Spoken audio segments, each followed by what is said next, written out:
We're in that good country where it rains. Sometimes. It's well, whatever the frequency is, you see it more than we do. I'm relatively certain of that. So part of the reason that I'm here this evening is about a year ago, a group of us at K-State kind of got together, and at that time we were getting quite a few questions about facilities, in particular bud boxes. And you know, there's lots of different things at K-State that we have lots of different experts on. We're pretty good at a lot of things, but facilities and cattle handling facilities and putting those things together is one of those areas where at this time we don't have a dedicated person that does that. You know, at one time we did. So there's a group of us kind of got together and said, you know, let's put together a really good publication on bud boxes, how they work. Let's put together some designs out there. Let's put them in the hands of the people that need them. And so we're going to talk about that publication. You all should have picked one up as you came in. AJ Tarpoff, our extension beef cattle veterinarian, is the lead on it. But there's a whole group of people, including myself, that reviewed that. And it's a good publication. I mean, I'll say that right off. There's a lot of effort that went into it, and we tried to put something out there that was really good for you guys to take a look at. And so we're going to talk about bud boxes, but we're going to back up and we're going to talk a little bit about Stockman Ship first. And so one of the reasons that's I got to hit the right key here. Oh, we broke your clip.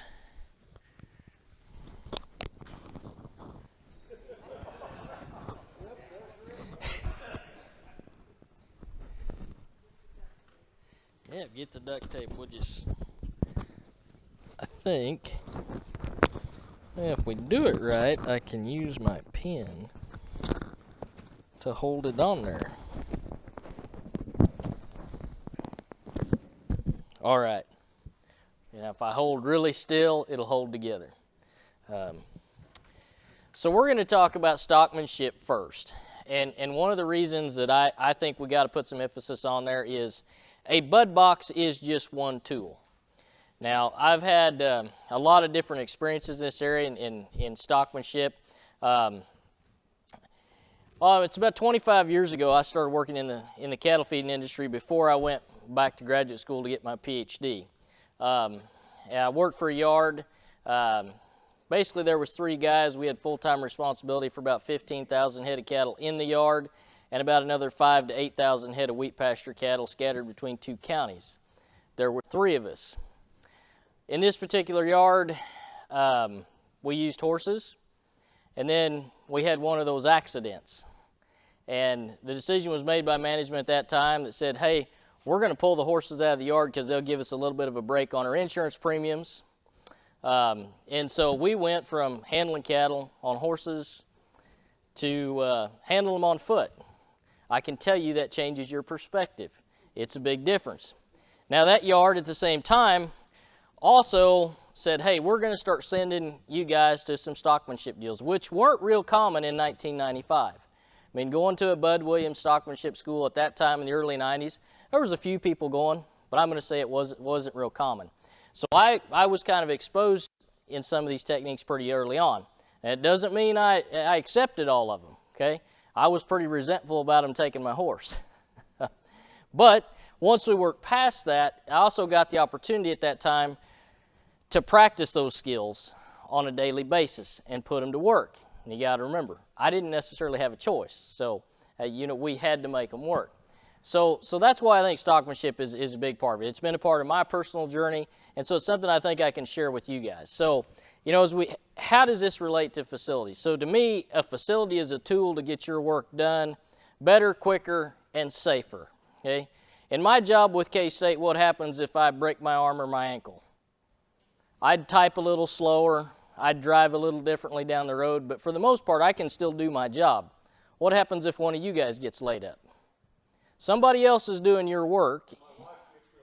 Your wife gets real mad, right? You got it, you know, and it's just hard to find help. And so I think there is a lot of interest in our industry right now for a couple of reasons. One, you know, look at the folks around you. How many young faces do you see? There's a few, okay? The other part of it is there's just not as much help. It's hard to find good people. You know, there's a lot of outfits used to have 2 to 3 guys working for them, and now they're lucky if they can find one. So facilities have become a way to do things a little bit better and quicker. Here's another one, and you can get, you know, maybe I should find a different way of saying this, but even the best pens and facilities won't compensate for somebody who's got a bad attitude and doesn't want to adopt some new skills, okay? As a cattle manager in the yard, you know, we were also responsible for processing cattle. I've had guys that came out and helped me, and some of them, after about 2 hours in the barn, pretty much we'd made the decision that they needed to go find something else to do. You know, 2 or 3 days later, you were still kind of working with them, and it hadn't gotten any better. Now, we could argue whether it was attitude or skill, or maybe it was the teachers. It could have been all 3 of the above, but you can't compensate for it. Here's the other thing. If you're pretty good at handling stock, the facility doesn't really matter, right? So if I've got even the worst laid out facility, you know, that's made out of the 16-foot wire panels that you can buy at Tractor Supply or any farm store, you know, if a guy's a pretty good hand, he can probably make that situation work. Okay, so, you know, if you think about areas in the West or even prior to settlement times, you know, what did we do before we had pipe and cable? We're probably pretty good at handling livestock. I think back in western Kansas, we've got a group that was called the Comanche Pool. They had 15 guys that were responsible for 30,000 head of cattle strung out from southwest Kansas all the way to the Colorado line. They only had 15 guys on the payroll, and that's a lot of big country. They didn't hire too many extra people unless they were looking to do spring roundups and works, okay? So it was done without a lot of facilities, and I think some of that knowledge has probably been lost because, by and large, most of us have something that we can work with. So where do we need to start? And believe it or not, it's not complicated. I don't care whose teachings you pull from, whether it's Tom Knopfsinger, whether it's Bud Williams, Kurt Pate, or probably anybody else that stands up and talks about Stockman Ship. At some point, it's going to come back to these 4 things. They may say it a little bit different. So, you know, the first big bullet point, and we're going to spend some time talking about it, it does carry over into the facilities. All 4 of these do, actually. But sight's the biggest thing we're working with. It doesn't matter how hard we yell at them or whatever else we do. Most of the pressure that we put on cattle is going to relate to how they see us and how we interact with them at that level. You guys all know these other 3 because I'm guessing most of you have probably spent some time handling cattle, okay? You just don't think about them. Cattle want to go around and buy you.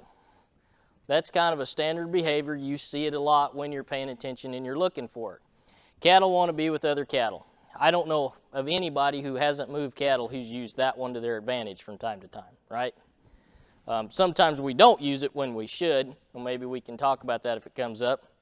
Cattle want to go back where they came from when you put pressure on them, all right? As a general rule, if you put some pressure on calves and you're trying to take them from point A to point B, they think point A is going back there is a pretty good place to be. This one's also highly conserved across a variety of livestock.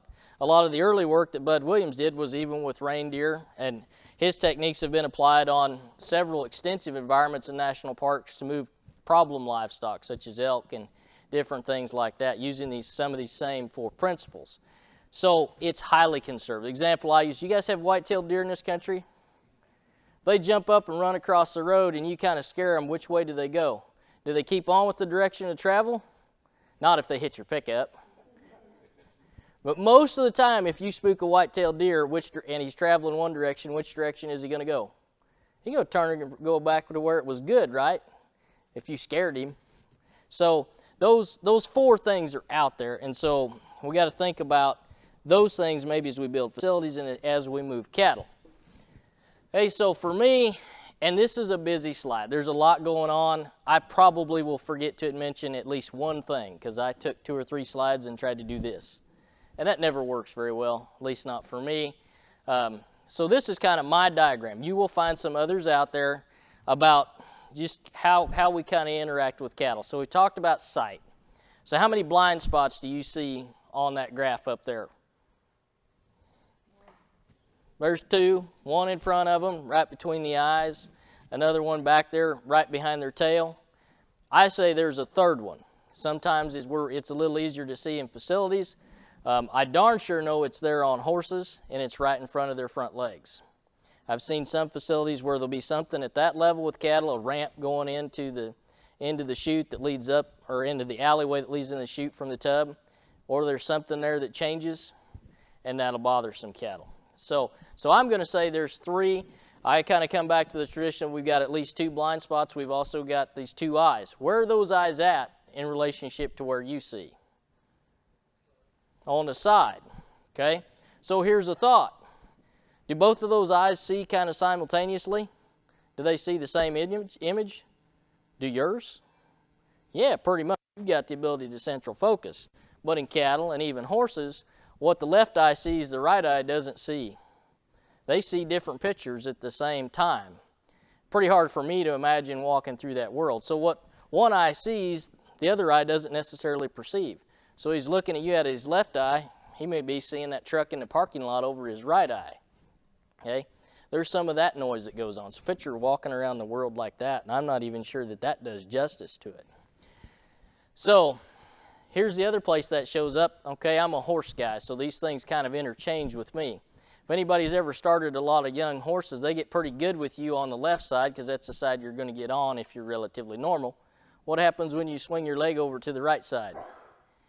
If you haven't been there before and you haven't spent a little time preparing him, I can tell you what's going to happen. It's going to bother him a little bit.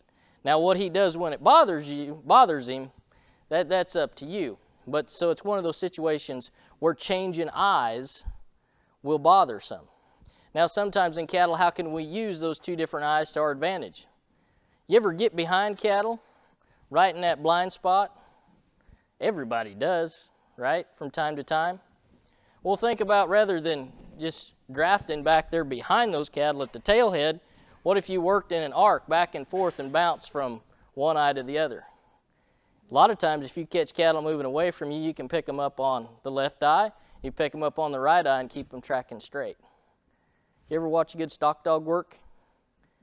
You watch them. They'll hold from one eye to the other eye to the other eye and pick up on them. That's some of what they're doing. We can do the same thing too. I catch a lot of people as they're bringing a draft of cattle up into the alleyway. They're back there and behind those cattle, and they just kind of fall in right behind their tail. It's almost like they center on. And then those cattle kind of ball up. Just a little bit of movement back and forth can keep a lot of those leaders moving forward. So we talked about the right eye and the left eye. Now here's another term that you guys see up there, and everybody uses this one. Does everybody know what the flight zone means? No, really. How many of you have elicited a flight response in a set of stalkers that came from somewhere other than this part of the country? I'm going to say everybody did, okay? I don't like the flight zone. I don't even like the terminology. Because to me, I don't want to utilize that flight response. If I've caused that, initiated that response in a steer, which for me would be, okay, if I've initiated a flight response, that steer has effectively packed his bags and he is leaving the building. Okay, he's gone. So your ability to work with that individual, once you've crossed that threshold, it's diminished somewhat. You can get it done because some of you are probably pretty handy. But outside of that, and this is my point, is this pressure zone. That's where those cattle first start to acknowledge us. And the way I like to think about it is, you know, okay, so if I've got a set of steers out on wheat pasture and I drive up in the pickup or I ride up in the horse or the four-wheeler or whatever you use to check your cattle, when did you enter that pressure zone? When the first one picks his head up. How many people acknowledge that? I can tell you because when I was training guys, they'd blow right through that and just pull the pin on the gate and go. In the feed yard world, sometimes the easiest time to find a sick calf would be 2 to 3 pins down when you came out of that gate. If you were watching the calves that were sick that you needed to pull, they'd be the first ones to kind of pick their head up and they'd kind of start doing this ducking deal. And if you were paying attention and you could see that, it helped you a lot, especially on cattle that when you got to the pen, just wanted to do this. Because when they start to do that, you're not finding a sick one. I can tell you that. There's some things you can do to slow them up, but it's very, very difficult to find a sick one. Okay, So how do we initiate movement from cattle? From behind or from the side? Where do they see? From the side. Yeah. So if we want cattle if we got to initiate some movement and make something happen, and I've got the opportunity to get off towards the side, I'd much rather be there than behind that calf. It's going to be a lot more effective. But here's the other part of that. What three words do I have at the bottom of this slide? Okay? Pressure, response, release. So I use that a lot in the horse world. I think most horse trainers that do advanced movements, this is where all that starts. Cattle are no different if we're working with them. We can apply pressure, but the key is when they start to move, we got to back off. Flags, Mr. Petty, are a great tool if you use it to initiate some movement, but get out. What do most people do? Keep right on going. You've got the 6 head sorted to go in the front compartment of the trailer. They're headed that direction. What do? Keep the heat on them because they're going the right direction. It's counterintuitive to stop and back off. It just is. It's hard to do because everybody keeps going. But if you think about it, you start that movement, and if you can back off. As I started to learn some of these things, the one movement that I started to do a lot of is you get in, get out. Backpedaled. Even a horseback. Horses got really handy at backing up because they spend a lot of time moving forward and moving back. If I'm in a facility with a catwalk along the alleyway leading up to the chute, okay, I don't like catwalks because a lot of times they put me too close to the cattle. I'm up above them. And what happens is I try to step back when that steer starts to move, and guess what? I step off the catwalk. Okay? So I have my own reason. If you like catwalks, we can discuss it.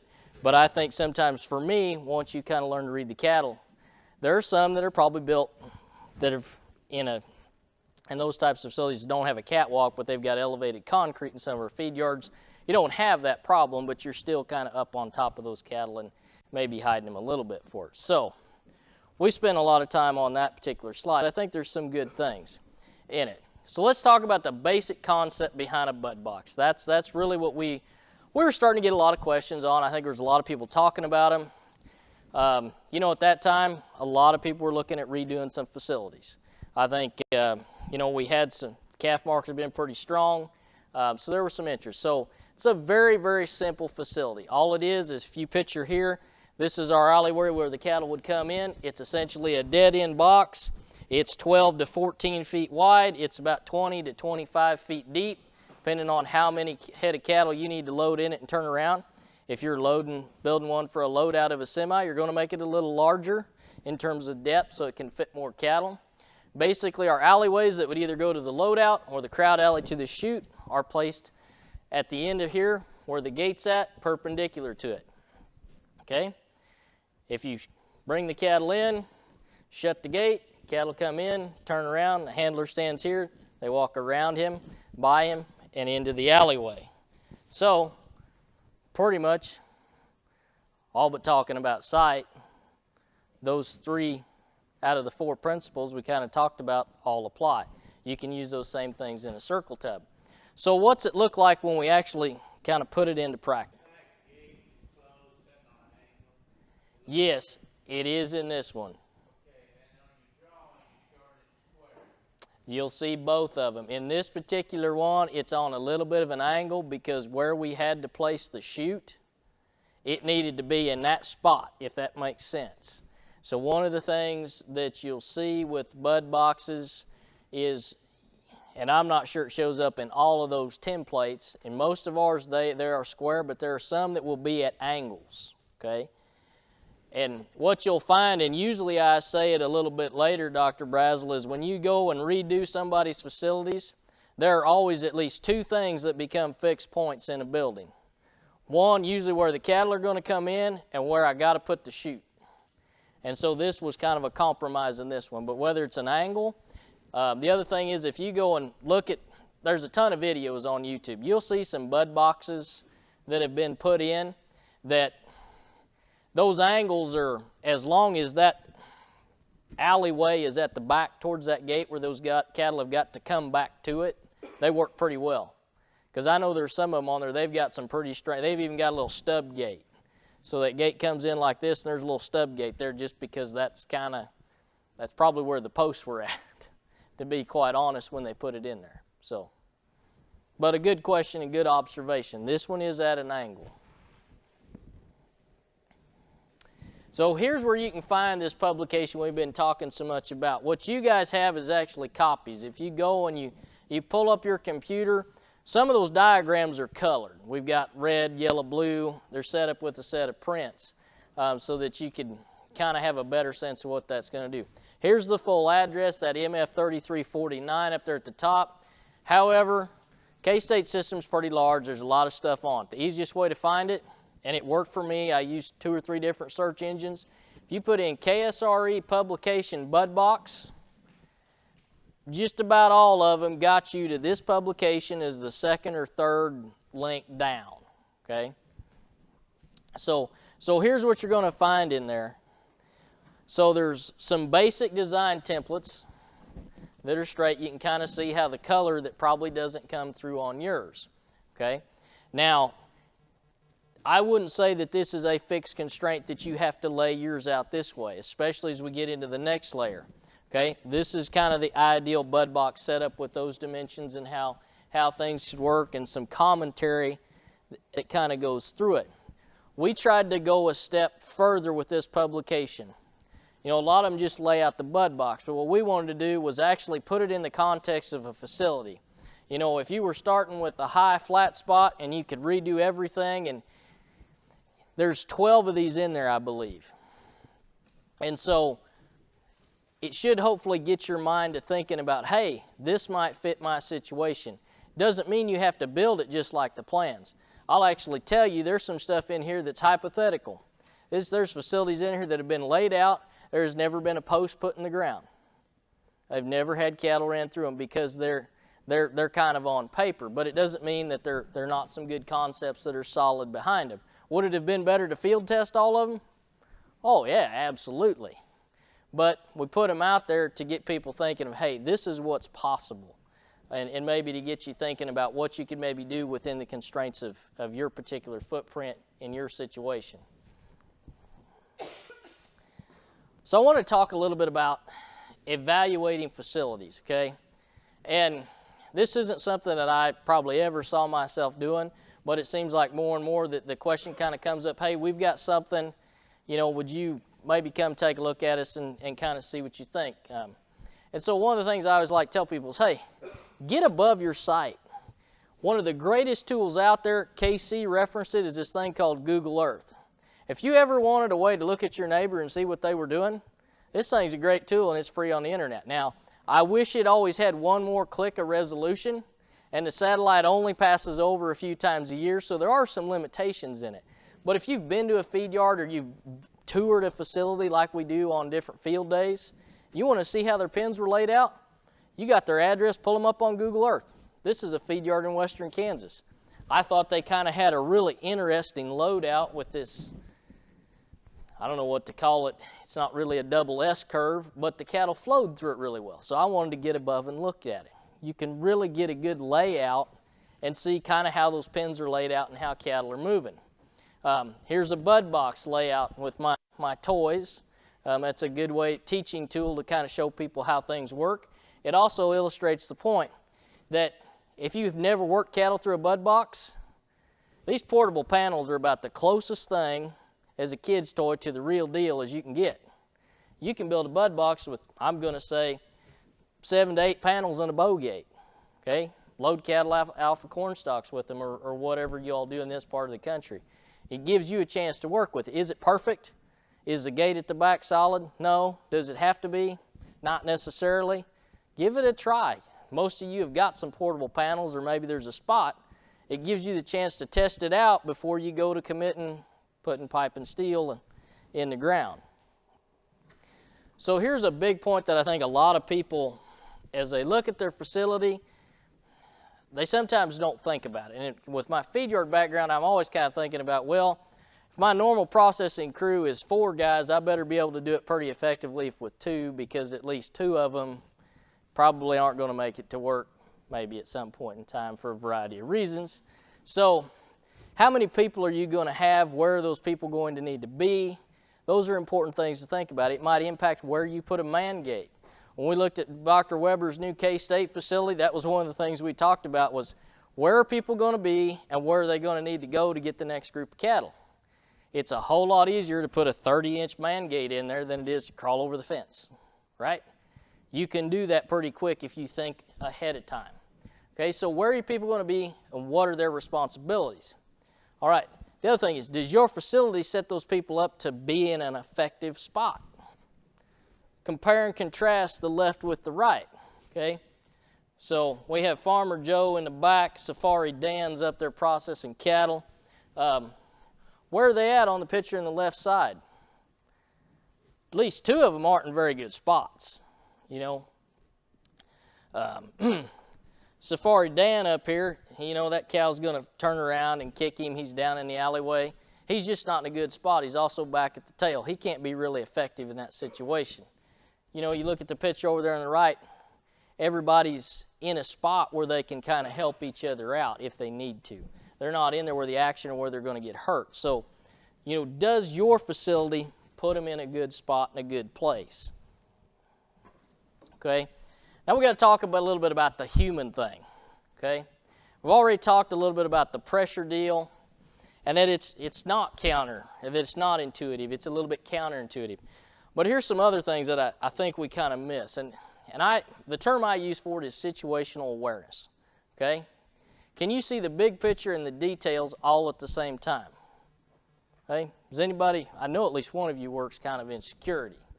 That's one of the things they teach military and other guys that do a lot of stuff, is how to see the big picture and the details at the same time. It can be learned. Okay?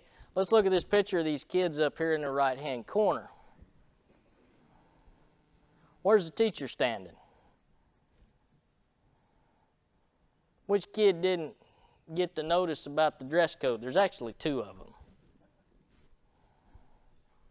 Yeah, there's one in a black shirt in the middle. There's a little girl, and I'm assuming she's a girl because she's got a ponytail, that's in the yellow shirt up there. Those are details. Who was the last person to come to the meeting tonight? Or one of the last people? There's one there, and I think back here too, he gets the vote. In the green shirt with the black cowboy hat, right? How many people saw that? That's fun stuff. That's the situational awareness. That's what we've got to start, you know, when you first drive up to the fence of a set of wheat pasture cattle. And I'm sorry, that's my reference, okay, from the country I come from. It may not fit here. Insert yours, okay? Looking at those little details, which steer picks his head up first and acknowledges it? A lot of times that's the steer we need to spend some time working with, because if we can move him and we can get him going in the right direction, what are the rest of them going to do? Follow. What happens if we ignore him? Sometimes it works out and it kind of, you know, they're pretty tame and it all kind of fits. But if we ignore him and he's pretty wild, we're going to get to go on a tour of wherever we're at before we get them all gathered, most likely. Okay? So start to focus on those details. Pay attention to those small things. Here's another one that applies to all facilities. It applies to a bud box, okay? The tubs and a bud box is not a holding pen. And I don't care if you have a circle, if you have a 180-degree sweep, that piece that brings them from the big alley into the crowd alley that goes up to the chute or the loadout is not meant to be a holding pen.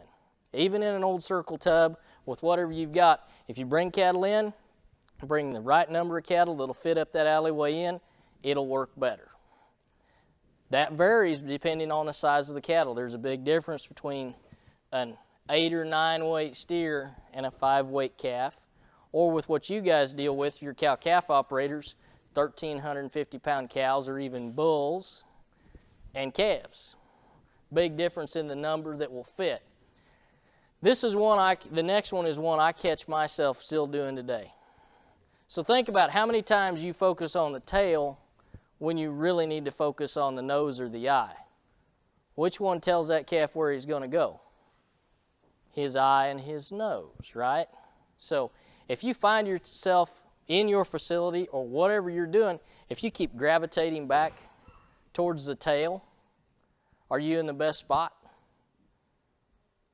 Probably not. You know, if you're just moving them across somewhere, you're probably okay.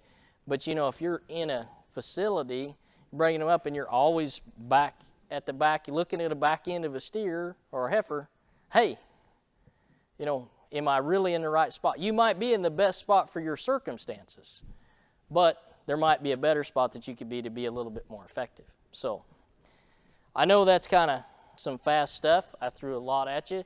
To be real honest, we could probably spend 2 or 3 evenings and talk about different situations that you guys have been in.